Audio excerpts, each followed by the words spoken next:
What's up, everyone? Welcome to round 3 of the Portland Monthly Premodern Paper Magic Afternoons June 2024 tournament. We got some brand new decks, so let's get into it. First up, we have Alec playing Terrageddon, and this seems like a stock list until you get to the 4 Meddling Mage. Yes, that's a very interesting include. Being able to pay for it with the Mox Diamonds and the Treva's Runes is very cool tech as well. The other interesting thing is that there are oaths, but the deck does play a lot of other creatures, including Werebears and Weathered Wayfarers. Overall, this is a very mishmash brew sort of build, and I'm very interested to see how it does. Next up, we have Dane on a Premodern Classic 10 Land Stompy. For those of you that haven't played against this or built this before, it is a super budget build, great for beginners, and is all about just cheap, efficient creatures to beat down your opponent. Not getting into this list too much other than the fact that it does have, well, as the name says, 10 lands, relying largely on land grant as kind of a release valve if you don't end up having enough lands in your starting hand. And yeah, the deck also ramps well with Landwar Elves and Curian Ranger to replay those forests for extra value. A very aggressive deck, very low to the ground. I'll be interested to see how it pairs up against the big bad in the format, Terravor. All right, we have Alec on the left, Dane on the right. Now, as I mentioned in the deck text, Alex is on a bit of a brew. Having a Oath deck with other creatures other than Terravor is very interesting tech, especially when one of those creatures is the blue-white Meddling Mage. Now he does have layer lands and moxes, of course. Oh, we're getting a land grant here. Just showing it off. Again, this is a great way to make sure you get a forest, which this deck really only needs maybe 2 lands tops to start. And I think we're just going to start off with... Oh, we're getting aggressive. Playing out an aggro creature and pass.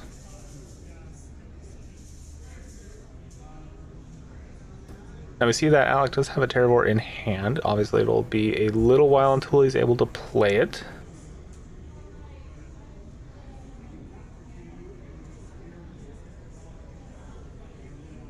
Does he have a diamond? Oh, he also has an Undiscovered Paradise. That's other interesting tech for hitting his blue source. And already at a crossroads here, realizing he's up against a very aggressive deck. Dane basically did reveal his entire hand.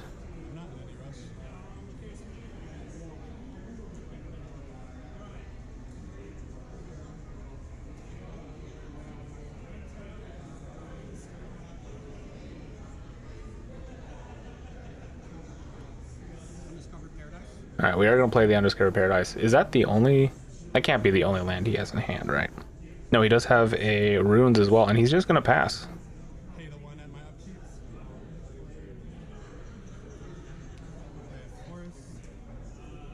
All right, and Dane found his second forest, which is very good for him. I don't think he needs to draw any more lands now. He's good.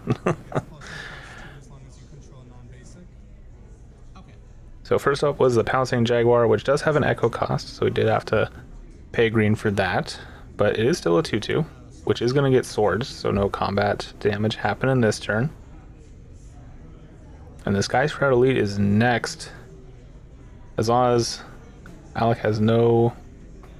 Or as long as Alec has a base, non-basic land, it gets +1/+2. So that's pretty good. As any non-basic too. He can have basics as well. Alright, Undiscovered Paradise coming out. Weathered Wayfarer hitting the board. And Alec opting for a very slow start here. I think only having the Paradise and the Treva is a very interesting keep, as you want to be playing spells with your Undiscovered Paradise, but it gets bounced before you can bounce it with the runes, so not the greatest interaction. Alright, we got little enchantment coming in. Little Rancor, suddenly making that quite big. And then we got, is this a Bull Elephant, I believe? Rogue Elephant. You got a sack of forest, but it is a 1-mana 3/3, so, you know, that's pretty good. Again, this deck does rely on very low lands and actually wants to have some lands in the graveyard if I'm remembering this build correctly. Oh no, actually this doesn't have the worm that cares about getting a forest from your graveyard. Interesting. Okay. This might be a different build than I realized, actually. I should have probably taken a little closer look. Alright, Land War Elf coming out. Gotta replace that forest that was lost. But, in the meantime, there's a lot of damage coming in. Ooh, and Alex got a second swords here, hitting that 3/3. Still gonna take some damage, though. That is a 4-3 coming in every turn. Alright, and Alec has found a non-basic land, so turns off the elf.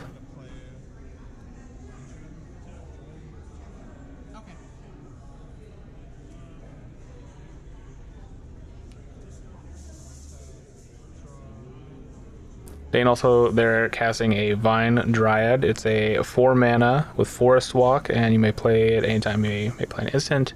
You may exile a green card from your hand instead of paying the mana cost. It is just a 1/3, but there is a forest on Alex's side, so that is going to be unblockable. Alright, and we are trading. And Alec already down to 9. How about a River Boa? The hits keep coming and they don't stop coming, and there's no way Alec is going to get a Terror out in time, I don't think. He does have a Treva rune. Okay, we got a Wasteland. Unfortunately for Alec, Dane only runs forests. So that won't do much. Alright, forest coming down. How about the Rancor? And swinging in. Interestingly, not swinging in with the elf. Oh, there's a naturalize. Hit the Rancor. Alright. 2 less damage. Still taking 3. Drops to 6. Rancor just goes back to his hand. And just play back out the Rancor. Nope. Okay, we're going to play out another Bull Elephant. Sacrifice Forest. Very aggressive. Alright, Alec finally getting a reliable white source in the Brushland. Do 3, and I think the Terravor is finally hitting the field. Alright. He is at 5. So I think he's still dead this turn. Right, because you play the Rancor on the Forest Walk. That gets at least 3 in. Oh, interesting. Okay. Nope, just gonna go to game number 2. Alright, well that was a textbook Green Stompy game 1. Now Alec will have a little better idea of what he's up against. Ooh, Dane with 2 forests in hand. He's getting good. He does have that land grant or whatever it is. Yeah, land grant. So that's not going to do much. Oh, he's actually shuffling it back. Interesting. Must not have had enough of an explosive first few turns to really count. But I imagine with 2 forests, you have a lot of options on what you can do.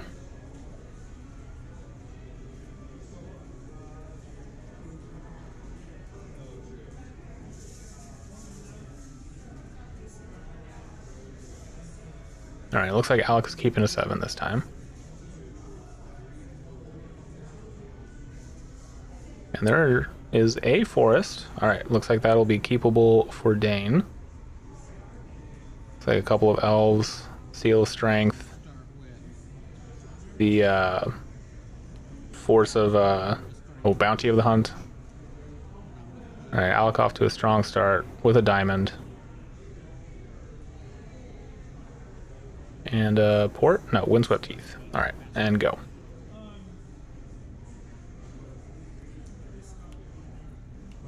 Alright.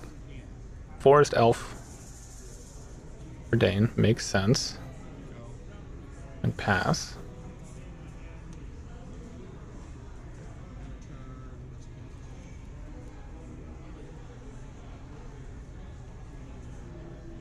Now, notably Land Grant, which he does have in hand, he can reveal that at any time at sorcery speed.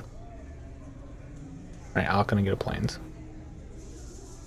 So he doesn't have to do it right when he starts the game. He can wait a little while if he really needs that second forest as a freebie. It does reveal a little bit of information for him, but most of the time, Dane's hand wants to be in the field as soon as possible. Alright, we're gonna cycle a Secluded Step here.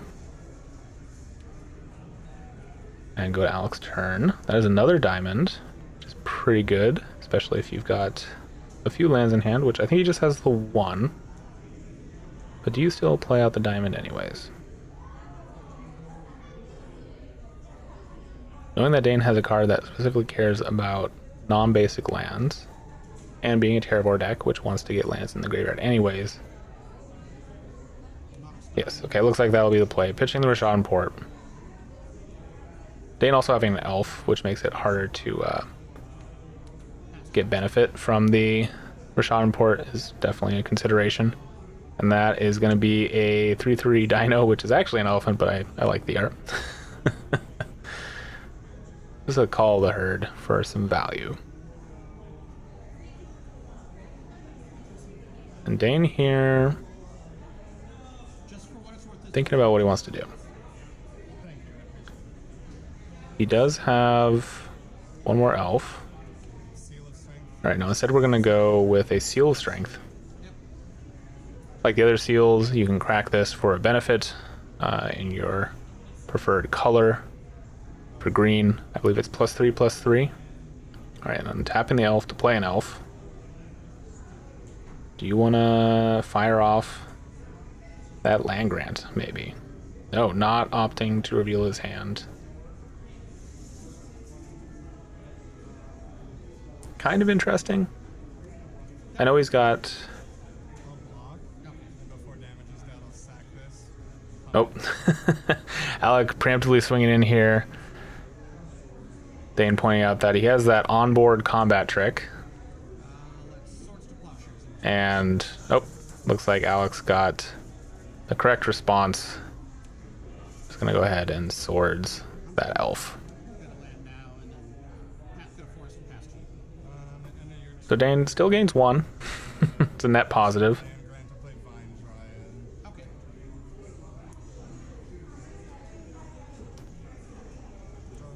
And is actually going to pitch that Land Grant to play out his Vine Dryad. Very interesting. Seeing that Alec now has a forest. And then is going to play a Hidden Gibbons. This one is whenever your opponent successfully casts an instant or interrupt spell, it becomes a 4/4 creature. Now, Alec doesn't have a lot of instants. I believe it's mostly just the swords, which he's already used one.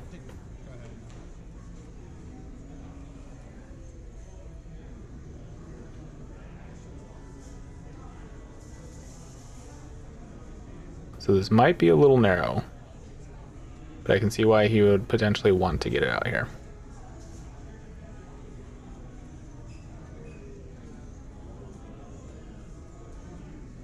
Now Dane does have a combat trick live with the Bounty of the Hunt, being able to exile the other card to buff up his elf. I believe it gives, is it 3+1/+1 counters temporarily? It's really weird wording. Instead of just a temporary buff, it is technically counters, but they are removed at the end of the turn. Very bizarre. Alright. Are we going for that? Looks like it. Alright. Buff him up to make him bigger than a 3/3. It is 3 counters. Okay, so 4/4. Those counters do get removed.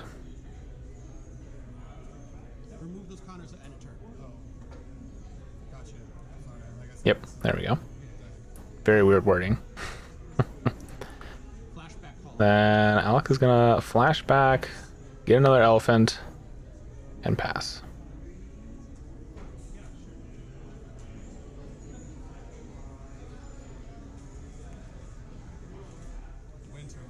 Ooh, how about A Winter Orb. Not going to be super effective against Alec with those 2 Moxes. Oh, only on tap 1. Yep, there you go. That is a one of in Dane's deck, and is not something I'm super familiar seeing in a 10 land Stompy deck, but it does make sense.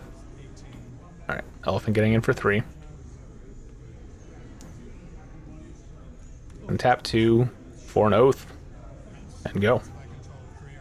Speaking of not being super common, in a deck running a lot of creatures like Weathered Wayfarer and the Meddling Mages, Oath does not make the most sense, in my opinion. I could be wrong. I haven't really been keeping up with most Oath decks, but usually if you're an Oath deck, you're playing only the best creatures, so your hits are going to be better than your opponents on average. However, in this instance, with so many creatures on Dane's side, anything is good. Alright, there we go. Terravor. And how big is that Terravor? Looks like at least a 4. 1, 2, 3, 4, 5, 6, 7, 8. Alright, 8. Not bad. That is going to be very hard for Dane to deal with. I don't think Dane has any creature removal in the main, at least, other than just getting bigger than your opponent. And I don't think has anything in the side either.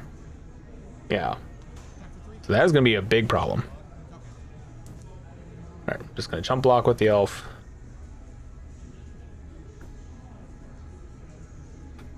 And that Armageddon, looking kind of nasty, is going to come down. Now that the elf is dead, that is, I think, the correct time to fire that off for sure.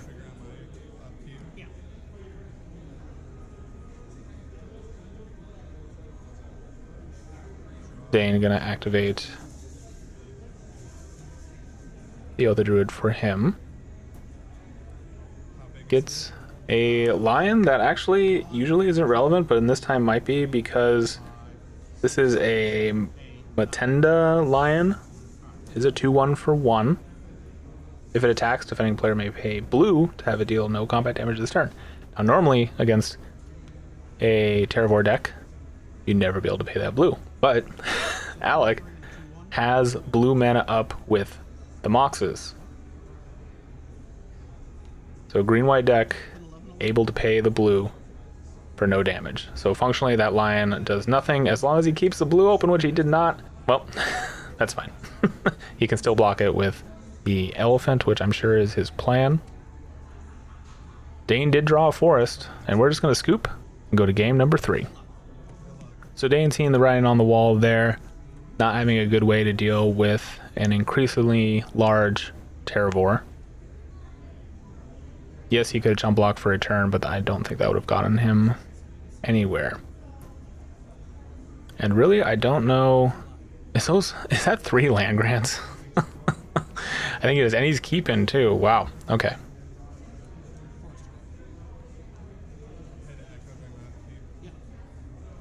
Yes, paying the echo cost for the Jaguar. Do you just reveal a land grant, play a land, play another land grant? I'm sorry, actually, there might only be 1, and he has 2 of the Bounty of the Hunts instead. Alright, he's going to Bounty the Hunt, getting aggressive here. Swinging in for 5. When Alec drawing a sword, so probably not having that happen again anytime soon. Or just plays out an Oath. That could work too. If he gets lucky and hits a Terravor with a few lands. Oh, no. Dane's got his own sideboard cards. Naturalized swing for 5. Ooh, we're getting messy. Balls to the wall. Swinging in with everything you got. Alright. Alex got another Oath. He does have a swords up now too. And we're just getting in for 2. How about another 5? Alex actually taking it. Interesting. He does have swords mana up, choosing not to use it though. Hitting a lot of lands and a Terravore. There we go. Okay, so it is a 3/3, I believe. No lands in Dane's side. Ooh, there's a Zuran Orb. Okay, now I see why Alec wasn't so worried about the lands.